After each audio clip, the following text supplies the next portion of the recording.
Good morning students. நம்ம aptitude class நம்ம ஆரம்பிக்கும். அதில் எனக்கு ரொம்ப பிடிச்ச சாப்டர் என்னதுன்னா ப்ராஃபிட் அண்ட் லாஸ்.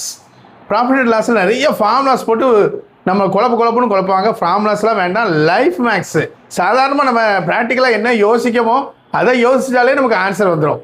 ஒன்றும் வேண்டாம். நீங்கள் வேலை கிடச்சிட்டு உங்களுக்கு கனரா பேங்க்கில் அப்பாயின்மெண்ட்டு, நீங்கள் கனரா பேங்க்குள்ளே போகிறீங்க.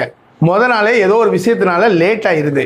மேனேஜர் வந்து உங்களுக்கு ஒரு 20% சேலரியை என்ன செய்தார், லெஸ் பண்ணுதார். பேங்க்கில் அப்படிலாம் பண்ண முடியாது. சும்மா ஒரு மேக்ஸுக்காக, சும்மா ஒரு ஃபன்னுக்காக சொல்லுதேன். 20% உங்களுக்கு லாஸ் ஆயிட்டு. அதுக்கப்புறம் நீங்கள் ஒர்க் பண்ணீங்கன்னா பயங்கர ஸ்பீடாக, வேகமாக, நல்லா சின்சியராக இருக்கீங்க. அடுத்த நாள் பார்க்காரு, இந்த பையன் நல்லா ஒர்க் பண்ணதானே சொல்லிட்டு ஒரு 20% என்ன செய்தார், சேலரியை கூட்டி விட்டுருந்தாரு.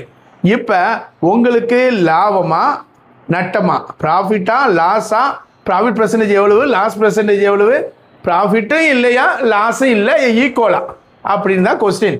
இது வந்து ப்ரீவியஸ் ரயில்வே, டிஎன்பிசி, எஸ்எஸ்சி இதில் அடிக்கடி ஒரு 10 வருஷம் கொஸ்டின் எடுத்தீங்கன்னா 7 வருஷம் கொஸ்டின்லாம் இது இருக்கும். இந்த மாடல் இது என்னன்னா ஒன்றுமே இல்லை. நம்ம உங்களுடைய சேலரியை நான் 100 ரூபான்னு வச்சுக்கிட்டா, ஓகே 100 ரூபான்னு வச்சுக்கிட்டேன். முதல்ல என்ன செய்தார் அவர் மேனேஜர் வந்து உங்களுக்கு 20% என்ன செய்தார், லெஸ் பண்ணுதாரு. 100ல் 20% 20 ரூபாய். அப்பனா இப்போ உங்களுடைய சேலரி எவ்வளவு, 80 rupees. 80 rupees வச்சு வாங்கிட்டு இருக்கீங்க. இப்போ உங்களுக்கு மறுபடியும் என்ன செய்தாங்க, 20% கூட்டுதாங்க. அப்பனா 80ல் 20%, 80 × 20/100 அப்படின்னு போட்டீங்கன்னா 16 கூடிடுது. 80 + 16 என்ன வந்துடுது, 96.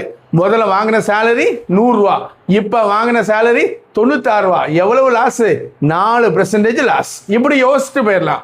இதுக்கு ஃபார்முலாவும் இருக்கு. இந்த மாதிரி கணக்கு வந்தாலே x²/100% லாஸ் தான். இதே மாதிரி நிறைய பார்ப்போம். கண்டிப்பாக அச்சீவ் பண்ணுவோம். தேங்க்யூ.